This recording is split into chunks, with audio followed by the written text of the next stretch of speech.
Shalom,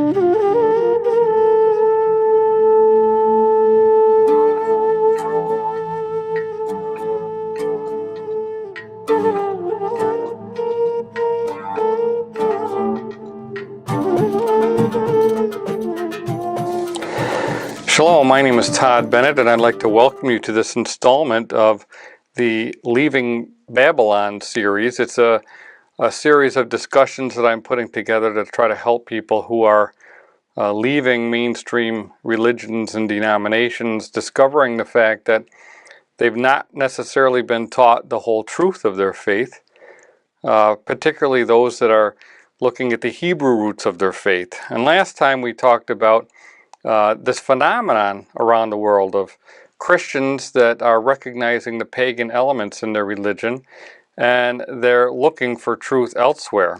And while their faith is grounded in the Messiah, they recognize that Christianity is not really properly representing the Messiah or his teachings. And so they're no longer identifying with Christianity, which is a man-made religion, deriving essentially from the Roman Empire.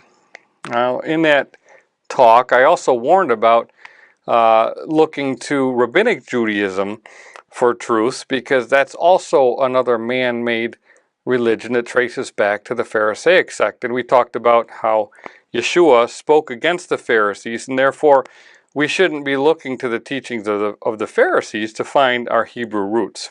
So instead, people are recognizing that it's not necessarily a religion or denomination, but they need to join the set-apart assembly of Yisrael. And by Yisrael, I'm not talking about the modern state of Israel. I'm talking about the covenant people, Yisrael, known as the Kahal in the Hebrew text. And a lot of times, Christians never recognize that they need to be part of Israel, because in their English Bibles, they read church. And church derives from the Greek ecclesia or ecclesia. And that is the same word as the Hebrew word kahal. So when we read our Bibles, and in the Greek we see the word ecclesia, we should be thinking of Yisrael, not some new entity called the church. But this has been a cause of confusion. But many people are realizing, no, it's Yisrael that they need to be associated with, not the church, not Christianity, not Judaism. And although both Christianity and Judaism claim to represent the faith of Israel, neither of them fully do. While Christianity holds to a belief in the Messiah at the core, they don't represent his name properly or his teachings within their proper context. And while Judaism purports to obey the Torah, they've actually built a fence around the Torah through their so-called oral Torah, which is really, it doesn't exist. You know, the scriptures say that Moses wrote all the words. So we have all the words in the Torah. We don't need an oral Torah. We don't need the Talmud that has really become just a filter for the truth and a redefinition of the truth. So we're not finding it in Christianity. We're not finding it in Judaism.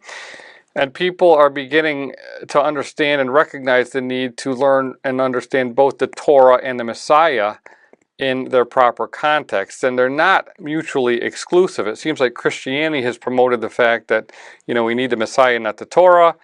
And Judaism, we need the Torah, but we don't have the Messiah yet because they don't recognize that Yeshua has come as the Messiah. So it seems as though the Messiah and the Torah have been deemed mutually exclusive at this point, but actually Yeshua was, in the flesh, he was the fulfillment of the written Torah and the prophets. He was the Torah in the flesh. So there's a beauty and a perfection through the Messiah in our understanding of the Torah that both of these religions are missing. So I know that when many Christians come to this understanding, many of them try to stay in their church, in their local congregation. They're excited about the new information, the new understanding, the new revelation, and they want to share it. And they think that, boy, if I can just tell my pastor about this, he's gonna get it. He's gonna love to hear this truth, and we're all gonna get it. And many people find themselves disappointed in the fact that this is not received well. Their understanding of the scriptures, their understanding of the Messiah, their understanding of the Torah is not usually received very well in their congregations. That's because many people, they just don't want to change. They've grown up with their own understanding of the Messiah and the Scriptures, and that's good enough for them. They don't want to change. They don't want to rock the boat. And of course, many pastors receive their income, their livelihood from these congregations, and they're sometimes in fear of rocking the boat. They don't know how well it's going to be received. So a lot of times people find themselves either just getting the right boot of fellowship. They're not received. They're just told there's the door and you can leave because we're not going to receive that. Or sometimes they just find themselves so frustrated because it's very difficult to continue to fellowship with people that you find increasingly more that you don't have anything in common with. When they're celebrating these Babylonian derived festivals like Christmas and the fertility rite of Easter, and they're claiming that they're doing it for Elohim, and you realize that this is all pagan, it's hard to continue to fellowship. When they refuse to use the proper names of Elohim and the Messiah, Yeshua, and when they refuse to observe his Shabbat, and they refuse to follow his appointed times, and they reject the Torah, and you continue to see all the pagan influences in Christianity, it's really hard to continue. And as time goes on,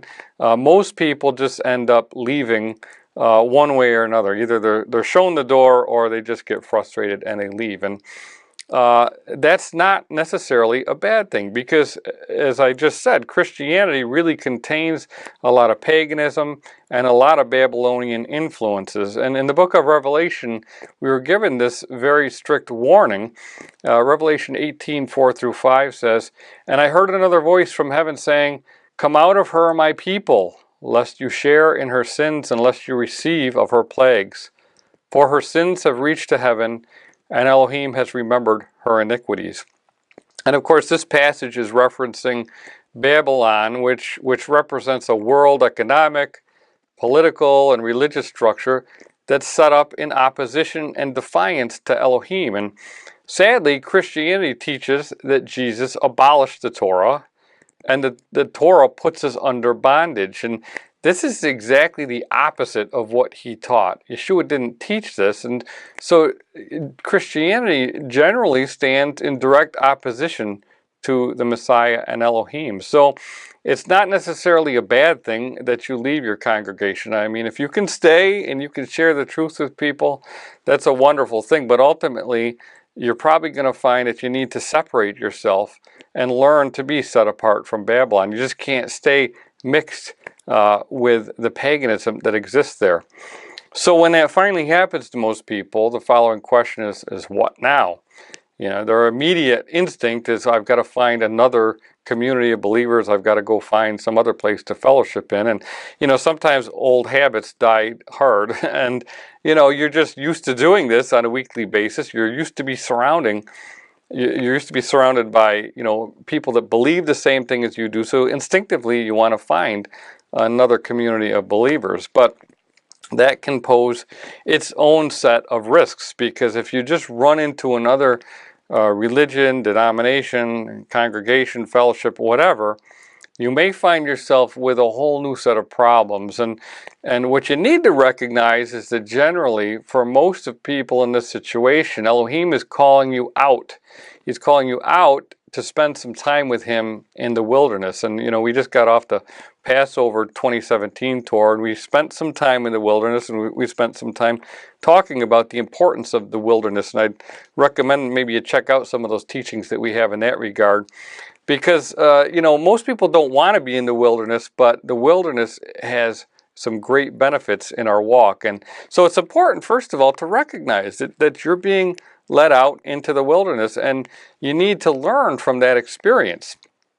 You need to get away from all the noise and the clamor and the opinions that are out there, and simply get to know Elohim. Many of us have been taught lies and traditions and seen him through so many different filters that we just need to get to know the Elohim that we serve. And that's the scriptural pattern that Elohim has provided for us.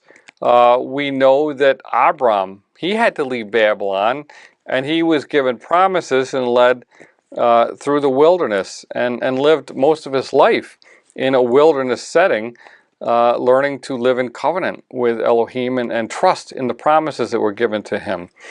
Yisrael had to leave Egypt, and they were led into the wilderness. And so there's this separation that has to take place from the world systems, from the religious systems, and we need to spend time in the wilderness, learn to become set apart, and learn how to become covenant people. And it's there where in the quiet of the wilderness we learn to hear the voice of Elohim and we learn to follow his ways. Israel was tested in the wilderness, and one of the first commandments in the wilderness after they left Egypt and crossed the Red Sea concerned the Sabbath. And we read about this in Exodus 16, specifically verses 4 and 5. It says, "Then Yahuwah said to Moshe, Behold, I will rain bread from heaven for you, and the people shall go out and gather a certain quota every day, that I may test them, whether they will walk in my Torah or not. And it shall be on the 6th day that they shall prepare what they bring in, and it shall be twice as much as they gather daily." So through this process, Yah was introducing the Sabbath. In other words, he was giving them manna, he was giving them bread from heaven, and he gave them 6 days to gather it. And on the 6th day, there was going to be twice as much, so they could learn to rest on the Sabbath.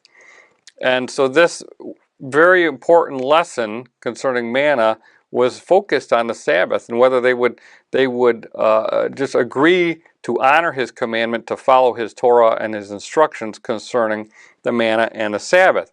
So he was teaching people who were slaves who didn't know how to rest. He was teaching them how to rest, and what a wonderful thing that was. And we read in that scripture how people didn't trust him, and it was frustrating to Elohim that they wouldn't obey him. But the significance here is that the Sabbath was one of the most important things that they were taught after they left Egypt. And I think it's one of the most important things that we can learn after we leave Babylon. If you're set apart and you're part of the assembly of Yisrael, then you need to be able to bear the sign of Yisrael, which is the Sabbath. And we read about that in Exodus 31, 16 through 17. It says, "Therefore the children of Yisrael shall keep the Sabbath, to observe the Sabbath throughout their generations as a perpetual covenant. It is a sign between me and the children of Yisrael forever. For in 6 days Yahuwah made the heavens and the earth, and on the 7th day he rested and was refreshed." So by observing the 7th-day Sabbath, you're bearing the sign of the covenant. You're demonstrating by resting that you are in the assembly of Israel. And it's demonstrating the Elohim that you serve, the one who actually created the heavens and the earth and rested on the 7th day. And it shows that you're actually in covenant with him. So my recommendation is that before you hurry out and try to leave the wilderness, I'd encourage you to start observing the Sabbath in the wilderness.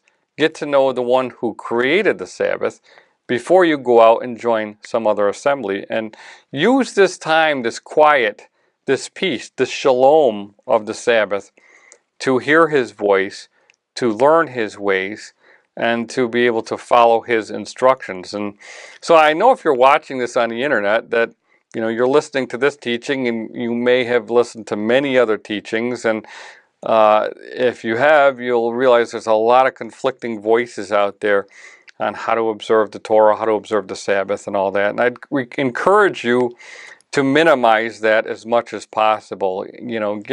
Get away from all the noise and the confusion, and just draw near to him first and foremost. Of course, there is valuable information. In fact, concerning the Sabbath, I've got the book The Sabbath. It's part 8 in the Walk in the Light series. It's one of the first books that we wrote for the Walk in Light series, and it gives some basic information about the Sabbath and some instruction about the Sabbath, and it's all biblically, scripturally based. So, but I would say do your own study, do your own investigation, do your own prayer. Learn to hear his voice and follow his ways through his word. And if you need additional help or instruction because you have not been properly taught how to read and understand the scriptures, then I encourage you to maybe check out the Walk in the Light series, because what that does a lot of times is it's trying to deprogram us from all the false traditions and beliefs that we've learned throughout our lives and help you to properly understand the Scriptures in their context. So in that sense, it can be very helpful. But first and foremost, hear his voice and get to know him better.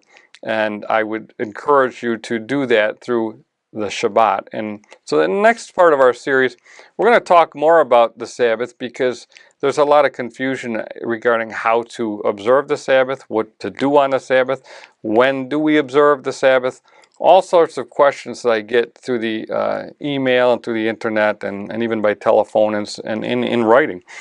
So I'm going to try to address some of those issues in the next one.